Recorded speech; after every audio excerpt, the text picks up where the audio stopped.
I cannot believe that at halftime when they were up 10, they didn't somehow blow it. I cannot believe that Frank Gore caught that pass on that critical third down conversion at the end of the game to seal it and fell backwards for the first down. I cannot believe that Sean McVay, offensive genius, Sean McVay, Aaron Donald, ass kicker, Rams offense, no one can stop it, that those guys at some point in 4 quarters could not figure out the New York Jets. In 4 quarters, in their building, fans or no fans, it doesn't matter. Could not figure out the New York Jets to win the game. And I am of the belief that this was the worst possible thing that could happen to the Jets. I know I just heard the end of the warm-up show, Al and Jerry's take is more reasonable, and Al now is on that side.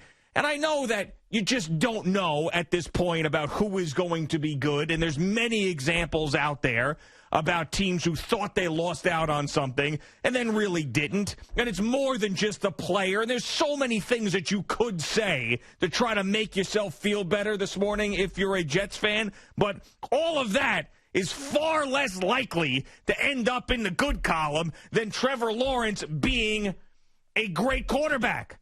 That's about a lock. That's about as close to a lock as you can get when people are tossing around Andrew Luck, Peyton Manning, and others with Trevor Lawrence, and now all of a sudden he's going to be a Jacksonville Jaguar, barring a miracle. It is a disaster, to borrow from Joe Beningo, who has retired. It's a flat-out freaking disaster, bro.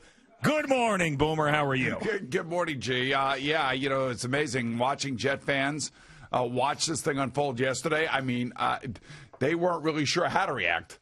You want to win, but then again, you really don't want to win. You lose by winning, and after watching Trevor Lawrence against Notre Dame, you're like, that's going to be my quarterback, or I'd like to think that's going to be my quarterback. But I've told you often sitting here at this desk that players don't give a crap about next year. All they care about is what's going on at the moment, and they want to win games. They do not want to go winless. They do not want to be on that list. And to the credit of the Jet players, they pulled off what I think may be the biggest upset in NFL history. And the reason I say that, the Jets are the first winless team in NFL history to actually beat a 9-win team on the road. They actually went on the road. Now, obviously, it's different this year because there are no fans and things of that nature. But, they had to go to L.A., and they had to go beat a Rams team that just absolutely drilled the Patriots. And you would have thought, there's no way that the Jets are going to be able to do this. And, it's the NFL, man. It is about as unpredictable.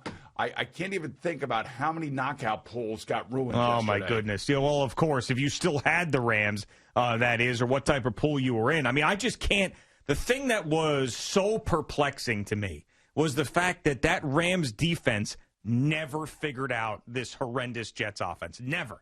And Sam Darnold was as locked in and pinpoint with accuracy as I maybe have seen him in his entire career. Yeah. How you go from what happened the week before with the Seattle Seahawks, looking lost, looking listless, looked like you had given up, to every single time you needed to make a play. They did. Well, every time. Denzel Mims was on the field.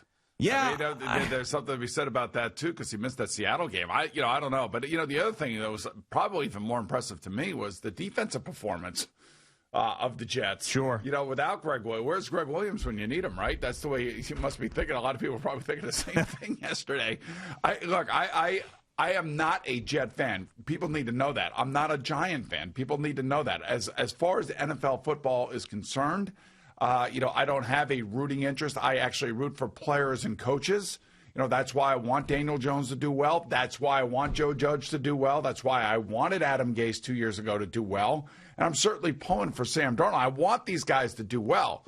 So I'm not going to come in here and scream and yell that we're not getting Trevor Lawrence, because I'm also telling you that there are 2 weeks left in this season, and anything can happen. And I know that right now, for the Jet fan that wants Trevor Lawrence, for those of us who have been talking about what it would look like for the Jets and how the Jets would start over again with a new personality at head coach and as a quarterback, there is still 2 weeks to go in the NFL season, and crazier thing, I don't know if anything crazier than this has happened. I mean, the Giants beat an undefeated Patriot team in a Super Bowl, for God's sake. Right. I mean, but that's a team that made it to a Super Bowl, so you knew that they were at least somewhat legitimate. Where now you've got the Jacksonville Jaguars. So basically what it's going to take, you got to hope with the way that the Jets played yesterday, by the way, you got to hope that they lose their last 2 games as well, because who the hell knows? I mean, if they actually build off of this is one thing that people have not talked about at all, that I haven't seen. Everybody just goes right to the Jacksonville Jaguars schedule and sees, can they lose a game, and already assuming that the Jets are going to lose their last 2. Man, I just saw that team look about as good as I've seen them since I started doing this show 3 years ago. So now we can't just assume that they're not going to go out and give you another effort, maybe win another game or 2. I don't know. But the problem with the Jaguars schedule is, with the Bears win over the Vikings yesterday, I mean, they're going to need the game because they're fighting for a wild card spot. Right, and they've scored 30 points per game the last 3 games. Right, exactly. And then in that last game, I mean, I have to go through all the permutations. We were talking about it before the show, but chances are the Colts are going to need that game as well. So there's not going to be an instance where either the Jaguars are playing a terrible team or the Jaguars are playing a team that doesn't need the game, is going to rest starters. So that's why you feel like things are dire for the Jets. The interesting thing for the Tennessee Titans and the Colts, who basically won their games and stayed in their spots. So the Colts are 6, the Browns are 5, and the Titans are 4. The Titans and the Colts both have tough games this coming weekend. The Titans have to go to Green Bay. The Colts have to go to Pittsburgh. And then ultimately and then the Colts play the Jaguars the last game of the season. So if the Colts win, and the Titans lose, that means the Colts will jump up into the 4 spot, and the Titans now go down into the wild card, meaning that the Colts are going to need to beat the Jags the last week of the season to hold on to that spot, assuming that Tennessee beats Houston.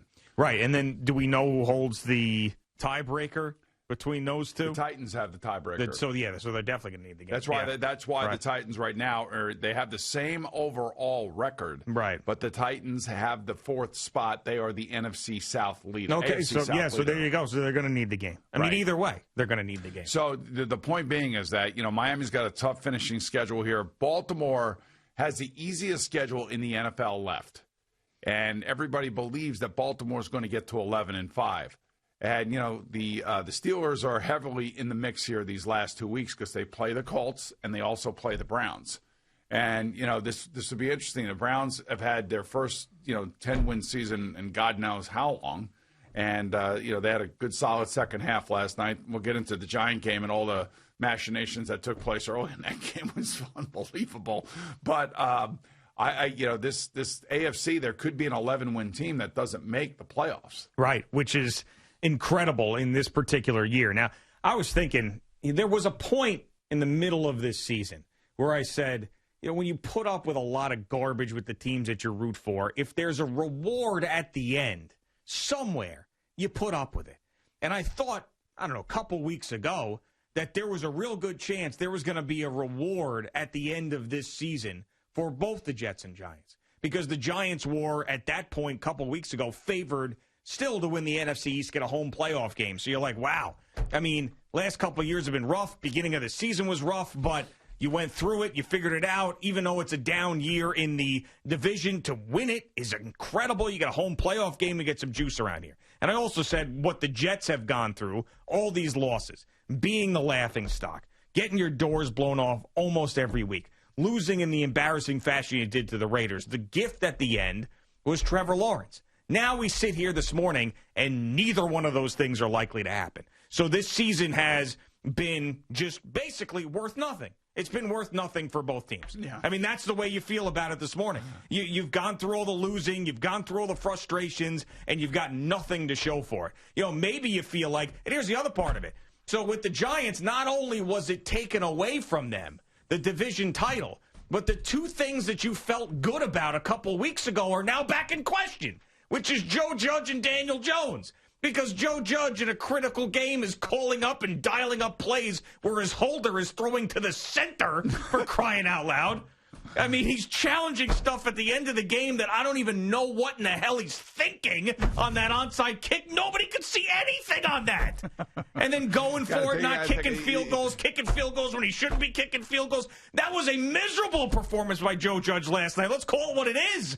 So, I mean, you thought you had, all right, Daniel Jones is here. You're going to feel good about him. You got a coach. I don't even know if those two things are true. And then with the Jets, God knows what their future is. It's either going to be Justin Fields or they're going to end up keeping Sam Darnold unless some miracle happens with the Jacksonville Jaguars and the Chicago Bears. Well, they could do this is why nothing's etched in stone in professional sports. Everything changes, Remember us rooting for Zion Williamson and the Knicks and all that other stuff. Then we were hoping for Kevin Durant and the Knicks, and he blows out his Achilles. I mean, there's just things change, And you're right about the payoff thing, because I was just thinking about it. I'm wearing my New York Ranger plaid shirt today because, there's obviously now they finally have officially. Yeah, that's right, officially. Right, even though you said it last week, 2 weeks ago. 2 weeks ago. Yeah.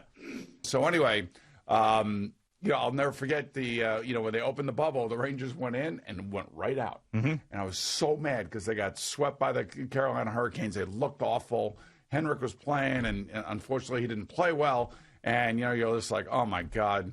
And then you get the first overall pick in the draft, like by a stroke of luck. Mm-hmm. I don't know what it was, but the last 2 years with the second overall pick and then the first overall pick, that's the payoff. That was the payoff that actually lessened the anger and the agita and just the sadness of getting wiped out of the bubble. Mm-hmm. And, right now, the Jet fan is sitting there this morning, with the pick, with a very high valuable pick at this moment. And it's the number 2 overall pick. Now, Joe Judge could pick a guy there. There's a great tackle out of Oregon. They could pick a quarterback there, or they could trade out of that pick, and they could get more picks and really, truly try to go through a rebuild way. I cannot without getting the generational quarterback that's at the top of the draft. I just. Here's the other problem with this. One, I can't now all of a sudden minimize the impact of Sam Darnold because it's likely that he's going to be a Jaguar. I can't do that. And people were trying to do. I mean, what did I say? Sam Darnold. Trevor Lawrence. So I can't minimize the impact of Trevor Lawrence now that he's probably going to be a Jaguar. I can't do that. Because all of a sudden, we were talking about can't miss. Guy's going to be great. I'm watching him do things to Notre Dame that he obviously didn't have an opportunity to do the first time that they played. That's a big problem. The other part of this is, a conversation that we had. Why the Jets were going to be an attractive job. The first thing that came out of our mouths was Trevor Lawrence. That's why.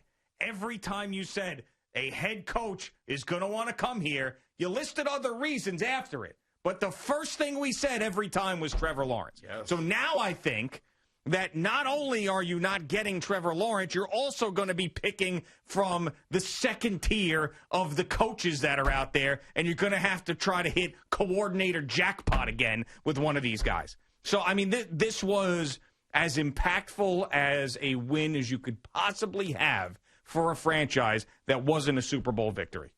That's the way I felt about this yesterday. And this is not like a normal draft pick thing. It's just not. I mean, this is that, LeBron James, Zion Williamson draft where the ping pong ball comes up and it's your team, or it's not your team, or you fall. That's the way I feel about this. And that's the way lots of people feel about this. This isn't one of those things. We're not talking about some little scene quarterback from the Mountain West who may or may not be good. We're talking about a guy on effing Clemson who we watch all the time who is an ass kicker and it gets compared to Peyton Manning and Andrew Luck. There's still, and I don't know the answer to this, and I've been trying to figure this out, and I know that the reason that Jacksonville now is, ahead of the Jets is because of strength of schedule. So essentially, they have a worse record because their strength of schedule is easier. Mm-hmm. Now, the Jaguars have to play the Bears, and they have to play the Colts. Right. Those are, if the Bears win out and Arizona loses, the Bears are going to be in the playoffs. Right. You have to use all 16 games. So I don't, now with the Patriots on the Jet schedule and the Patriots not getting to the playoffs, I'm just trying to think, like, what does that do to the overall strength of schedule, and can it change? Right, but you're right about it using all of 16 games, which is tricky. And I saw it at somewhere around 20% now that the Jets are going to get the number 1 overall pick, where it was over 70% going into yesterday. Well, yeah, assuming that they were going to lose yesterday. So, I mean, to overcome the gap in strength of schedule in 2 weeks is very, very difficult. The strength of schedule for the Jets is at 598. The strength of schedule for Jacksonville is at 556. Yeah, I mean, that's a big gap with those numbers in 2 weeks to overcome. So to me, it's the Jaguars have to win a game, one of the next two, and the Jets have to lose out. And like I said before, don't be surprised if the Jets find a way to win another game. They're not beating the Browns next week. Thank you for watching. Please like, comment, and subscribe. And don't forget to hit the red bell so you're notified when we have new content.